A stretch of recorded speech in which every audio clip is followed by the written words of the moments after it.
ಮೊನ್ನೆ ನಾನು ಟಿವಿಗೆ ಹೇಳಿದೆ, ಸಿದ್ದರಾಮಯ್ಯನವರ ಹೆಸರಿನಲ್ಲಿ ರಾಮ ಇದ್ದಾನೆ, ಈ ಶಿವಕುಮಾರ್ ಹೆಸರಿನಲ್ಲಿ ಶಿವ ಷಣ್ಮುಖ ಇದ್ದಾನೆ, ಗಣೇಶನು ಇದ್ದಾನೆ ಅಂತೇಳಿ. ಈ ಹರಿಪ್ರಸಾದ್ ಹೆಸರಲ್ಲಿ ಹರಿ ಇದ್ದಾನೆ, ಕೃಷ್ಣ ಬೈರೇಗೌಡರ ಹೆಸರಲ್ಲಿ ಕೃಷ್ಣ ಇದ್ದಾನೆ. ಏನ್ ನಮ್ನೆಲ್ಲ ಹೆಸರನ್ನ ಬದಲಾವಣೆ ಮಾಡ್ಬಿಡಕ್ಕಾಗ್ತದ? ಇಲ್ಲ ಏನಾದ್ರು ಹಿಂದೂ ಧರ್ಮ ಆಗ್ಲಿ ನಿಮ್ದೇ ಆದಂತ ಒಂದಿದು ಏನು ನಿಮ್ಮನೆ ಆಸ್ತಿ ಕೆಟ್ಲಿಕ್ಕೆ ಸಾಧ್ಯನಾ? ನಮ್ಮೆಲ್ಲರ ಧರ್ಮ, ನಮ್ಮ ಧರ್ಮ, ನಮ್ಮ ನಂಬಿಕೆ. ಧರ್ಮದಲ್ಲಿ ಏನೇ ಇದ್ರು ಒಂದೇ ತತ್ವ, ಒಂದೇ, ಯಾವುದೇ ಜಾತಿಯಲ್ಲಿ ಯಾವುದೇ ವಿಚಾರ. ನಾನು ಆಗಾಗ ಇನ್ನೊಂದು ಮಾತು ಹೇಳ್ತಾ ಇರ್ತೀನಿ, ಧರ್ಮ ಯಾವುದಾದರೂ ತತ್ವ ಒಂದೇ, ನಾಮ ನೂರಾದರೂ ದೈವ ಒಂದೇ, ಪೂಜೆ ಯಾವುದಾದರೂ ಭಕ್ತಿ ಒಂದೇ, ಕರ್ಮ ಹಲವಾದರೂ ನಿಷ್ಠೆ ಒಂದೇ, ದೇವನೊಬ್ಬ ನಾಮ ಹಲವು ಅಂತ ಹೇಳ್ತಾ ಇರ್ತೀವಿ. ಹಂಗೆ ನಾವು ಕಲ್ಲಲ್ಲೂ ದೇವ್ರು ನೋಡ್ತೇವೆ, ಮರದಲ್ಲೂ ನೋಡ್ತೇವೆ, ಗಾಳಿಯಲ್ಲೂ ನೋಡ್ತೇವೆ, ನೀರಿನಲ್ಲೂ ನಾವು ನೋಡ್ತೇವೆ, ಇವತ್ತು ನಾವು ಈ ಸರ್ಕಾರ ಬಂದಿದೆ, 5 ಬೆರಳು, 5 ಗ್ಯಾರಂಟಿ, 5 ಬೆರಳು ಸೇರಿ ಕೈ ಮುಷ್ಟಿ ಆಯ್ತು, 5 ಗ್ಯಾರಂಟಿ ಸೇರಿ ಕೈ ಹಸ್ತ ಬಲವಾಯ್ತು. ಇದನ್ನ ನಿಮ್ ಕೈಲಿ ತಡ್ಕೊಳಕ್ ಆಗ್ತಾ ಇಲ್ಲ.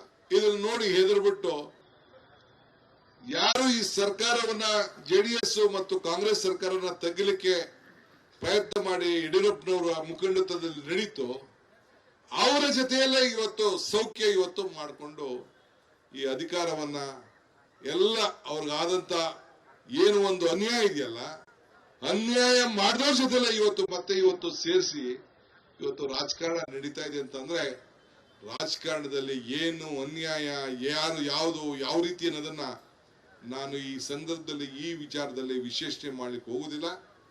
ನಾನು ಬೇರೆ ಸಂದರ್ಭದಲ್ಲಿ ನಾನು ಅದ್ರ ಬಗ್ಗೆ ವಿಶ್ಲೇಷಣೆಯನ್ನು ನಾನು ಮಾಡ್ತೇನೆ. ಇವತ್ತು ಗೃಹ ಜ್ಯೋತಿ ಬಗ್ಗೆ ನಮ್ಮ ಜಾರ್ಜ್ ಮಾತಾಡ್ತಿದ್ರು. ಗೃಹ ಏನು? ಮನೆ. ಜ್ಯೋತಿ ಅಂದ್ರೇನು? ಬೆಳಕು. ಬೆಳಕಿನಲ್ಲಿ ಶಕ್ತಿ ಇದೆ. ಇವತ್ತು ಗೃಹ ಲಕ್ಷ್ಮಿ, ಆ ಗೃಹಕ್ಕೇನು, ಆ ಪ್ರತಿಯೊಂದು ಮನೆಗೂ ಹೆಣ್ಮಗಳು ಕೂಡ ಲಕ್ಷ್ಮಿ ಹಣ ಹೆಚ್ಚಿಗೆ ಆಗ್ಬೇಕು, ಆ ಕುಟುಂಬಕ್ಕೆ 2,000 ಸೇರ್ಬೇಕು. ಗೃಹ ಜ್ಯೋತಿ 1,500 ರೂಪಾಯಿ ಖರ್ಚಾಗ್ತದೆ. ಅನ್ನಭಾಗ್ಯ, ಅಕ್ಕಿ ಒಂದ್ ಕಡೆ ಇತ್ತು, ಅರ್ಶನ ಒಂದ್ ಕಡೆ ಇತ್ತು, ಅದೆರಡು ಸೇರಿ ಮಂತ್ರಾಕ್ಷತೆ ಆಯ್ತು. ಆ ಮಂತ್ರಾಕ್ಷತೆ ಮನೆಗೆ ಹಂಚ್ತಾ ಇದ್ದೀರಿ. ಇದು ಕಾಂಗ್ರೆಸ್ ಪಕ್ಷದ ಮಂತ್ರಾಕ್ಷತೆ ಅಲ್ವಾ? ಕಾಂಗ್ರೆಸ್ ಪಕ್ಷದ ಅಕ್ಕಿ ಅಲ್ವಾ? ಏನ್ ಅಲ್ಲಿಂದ ಬಂದಿತ್ತಾ? ಶಕ್ತಿ ಯೋಜನೆ, ರಾಮಲಿಂಗಾರೆಡ್ಡಿ ಅವರು ಇರಲಿಲ್ಲ. ಶಕ್ತಿ ಯೋಜನೆ ಏನ್ ಶಕ್ತಿ? ಯಾರ ಶಕ್ತಿ? ಮಹಿಳಾ ಶಕ್ತಿ. ಮಹಿಳೆಗೆ ಏನ್ ಕರಿತೀವಿ? ಭೂತಾಯಿ ಅಂತ ಕರಿತೀವಿ. ಯಾವ್ದಾದ್ರು ಊರಿಗೆ ಏನ್ ಕೇಳ್ತೀವಿ? ಗ್ರಾಮ ದೇವತೆ ಏನು ಅಂತ ಕೇಳ್ತೀವಿ. ಹಂಗೆ ಶಕ್ತಿಯರಿಗೆ, ಹೆಣ್ಮಕ್ಳಿಗೆ ಶಕ್ತಿಯನ್ನು ಕೊಟ್ಟಿದ್ದು ಇದು ಹೆಣ್ಮಕ್ಳ ಮಾನವೀಯತೆಯ ಧರ್ಮ ಅಲ್ವಾ? ಇದು ನಾವು ಒಂದೇ ಜಾತಿ ಕೊಡ್ತಾ ಇದೀವ, ಒಂದೇ ಧರ್ಮ ಕೊಡ್ತಾ ಇದೀವ, ಒಂದೇ ಪಾರ್ಟಿ ಕೊಡ್ತಾ ಇದೀವ? ಇದೇ ಕಾಂಗ್ರೆಸ್ ಪಕ್ಷಕ್ಕೂ ಬೇರೆಯವ್ರಿಗಿರುವಂತ ವ್ಯತ್ಯಾಸ. ಆದ್ರಿಂದ ಕೈಯಲ್ಲಿ ಮಂತ್ರಾಕ್ಷತೆ, ಮೊಗಲ್ನಲ್ಲಿ ದೊಣ್ಣೆ. ಕೈಯಲ್ಲಿ ಮಂತ್ರಾಕ್ಷತೆ, ಇಲ್ಲಿ ದೊಣ್ಣೆ ಮಡಿಕೊಂಡವ್ರೆ ಬಿಜೆಪಿಯವರು. ಯಾಕ್ರಿ ಇವೆಲ್ಲ? ರಾಹುಲ್ ಗಾಂಧಿ ಅವರು ಯಾತ್ರೆ ಮಾಡಿಕೊಂಡು ಜನರಿಗೆ ಸಂದೇಶವನ್ನ ಸಾರ್ಕೊಂಡು ಹೋಗ್ತಾ ಇದ್ದಾರೆ. ಏನಕ್ಕೆ ನಿಲ್ಲಿಸ್ಲಿಕ್ಕೆ ಪ್ರಯತ್ನ ಮಾಡ್ತಾ ಇದ್ದೀರಿ? ಯಾರ್ಯಾರು ಈ ದೇಶದ ಭವಿಷ್ಯಕ್ಕೋಸ್ಕರ, ಈ ದೇಶದ ಐಕ್ಯತೆ, ಈ ದೇಶದ ಸಮಗ್ರತೆ, ಈ ದೇಶದಲ್ಲಿ ಶಾಂತಿಗೋಸ್ಕರ ಕಾಂಗ್ರೆಸ್ಸಿಗರು ಸಾವಿರಾರು ಜನ ಪ್ರಾಣ ತ್ಯಾಗವನ್ನು ಮಾಡಿದ್ದಾರೆ. ಇವತ್ತು ರಾಹುಲ್ ಗಾಂಧಿ ಅವರು ಇವತ್ತು ಯಾತ್ರೆ ನಡೀತಾ ಇದ್ದಾರೆ. ಚಿಕ್ಕ ವಯಸ್ಸು, ತನ್ನ ಅಜ್ಜಿ ಪ್ರಾಣವನ್ನ ಕಳ್ಕೊಂಡಿದ್ದನ್ನ, ಗುಂಡನ್ನ ಹಾರಿಸಿದ್ದನ್ನ ನೋಡಿ ಈ ದೇಶಕ್ಕೆ ಎಂತ ನೋವನ್ನು ಅನುಭವಿಸಿದ್ದಾರೆ.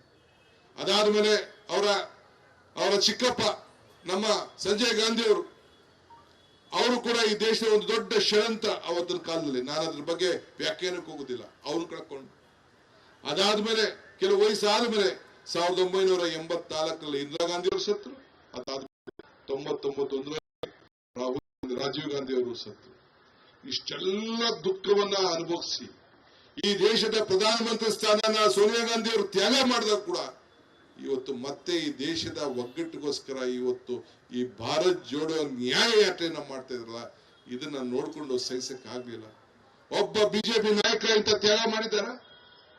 ಒಬ್ಬ ಬಿಜೆಪಿ ನಾಯಕ ಇಂತ ಹೋರಾಟವನ್ನು ಮಾಡಿದಾರ? ಯಾರು ಕೂಡ ಮಾಡಕ್ಕಾಗಲಿಲ್ಲ. ಆದ್ರಿಂದ ಇವತ್ತು ನೀವೆಲ್ಲ ಇವತ್ತು ಒಂದು ಸಣ್ಣ ಕರೆ ಮೇರೆಗೆ ನಮ್ಮ ಬ್ಲಾಕ್ ಅಧ್ಯಕ್ಷಗಳು, ಜಿಲ್ಲಾ ಅಧ್ಯಕ್ಷಗಳು, ನಮ್ಮ ಕಂಟ್ರೋಲ್ ರೂಮ್ ಅವರು ನಿಮ್ಗೆ ಕೊಟ್ಟಂತ ಮೆಸೇಜ್ಗೆ ನೀವು ಬಂದು, ನಾನೊಬ್ಬ ಕಾಂಗ್ರೆಸ್ಸಿಗ, ನಾನು ಹೋರಾಟವನ್ನು ಮಾಡ್ತೇನೆ, ಈ ದೇಶಕ್ಕೆ ಸ್ವಾತಂತ್ರ್ಯ ಕೊಟ್ಟಂತ ಪಕ್ಷದಲ್ಲಿ ನಾನಿದ್ದೇನೆ ಅಂತೇಳಿ ಬೆಂಬಲವನ್ನು ವ್ಯಕ್ತಪಡಿಸಿ ಇವತ್ತು ನಿಂತಿರೋದಕ್ಕೆ ನಿಮ್ಮೆಲ್ಲರೂ ಕೂಡ ಒಂದು ಕೋಟಿ ನಮಸ್ಕಾರಗಳ ಅರ್ಪಿಸಲಿಕ್ಕೆ ನಾನು ಬಯಸ್ತಾ ಇದ್ದೀನಿ. ಕಾಂಗ್ರೆಸ್ ಪಕ್ಷದ ಅಧ್ಯಕ್ಷರಾದಂತ ಮಲ್ಲಿಕಾರ್ಜುನ್ ಖರ್ಗೆ ಅವರು ಈ ಬಾರಿ 26ನೇ ತಾರೀಕು ರಾಷ್ಟ್ರ ಧ್ವಜವನ್ನ ಹಾರಿಸಲಿಕ್ಕೆ ಕಾಂಗ್ರೆಸ್ ಪಕ್ಷಕ್ಕೆ ಬರ್ತಾ ಇದ್ದಾರೆ. ನೀವೆಲ್ಲ ಬರಬೇಕು. 26ನೇ ತಾರೀಕು ಕಾಂಗ್ರೆಸ್ ಕಚೇರಿಯಲ್ಲಿ 26ನೇ ತಾರೀಕಿನ ಗಣರಾಜ್ಯೋತ್ಸವದ ಧ್ವಜವನ್ನ ಹಾರಿಸಲಿಕ್ಕೆ ಅವರು ಬರ್ತಾ ಇದ್ದಾರೆ. ನೀವೆಲ್ಲ ಬಂದು ಭಾಗಿಯಾಗಬೇಕು. ಸರ್ಕಾರದ ಕಾರ್ಯಕ್ರಮ ಬೇರೆ ನಡೀತದೆ, ಅದು ಬೇರೆ ವಿಚಾರ. ಆದರೆ ಅದನ್ನ ಟೈಮ್ ನಿಮ್ಗೆ ನಾನು ತಿಳಿಸ್ತೇನೆ. ನೀವೆಲ್ಲ ಬಂದು ಅದರಲ್ಲಿ ನೀವೆಲ್ಲ ಪಾಲ್ಗೊಳ್ಬೇಕು ಅಂತ ಹೇಳಿ ತಮ್ಮನ್ನ ಪ್ರಾರ್ಥಿಸಿ, ಇದಾದ ಮೇಲೆ ಕಾಂಗ್ರೆಸ್ ಪಕ್ಷದ ಒಂದು ಕಾರ್ಯಕರ್ತ ಸಮಾವೇಶ ಮಂಗಳೂರಿನಲ್ಲಿ ನಾವು ಮಾಡ್ತೀವಿ ಅಂತ ಹೇಳಿ ಮಂಗಳೂರಿನವರೆಲ್ಲ ಮುಂದಕ್ಕೆ ಬಂದಿದ್ದಾರೆ. 22ನೇ ತಾರೀಕೆ ಡೇಟ್ ಅನ್ನು ಕೊಟ್ಟಿದ್ರು. ಆದ್ರೆ 22ನೇ ತಾರೀಕಿನ ಕಾರ್ಯಕ್ರಮ ಕೋಇನ್ಸೈಡ್ ಆಗ್ತಾ ಇದೆ ಅನ್ನೋ ಬೇಡ ಅನ್ನೋ ದೃಷ್ಟಿಯಿಂದ ಅದನ್ನ ಒಂದು ವಾರ ಮುಂದಕ್ಕೆ ಹಾಕಿದ್ದೇವೆ. ಇವತ್ತು ಸಾಯಂಕಾಲ ನಾನು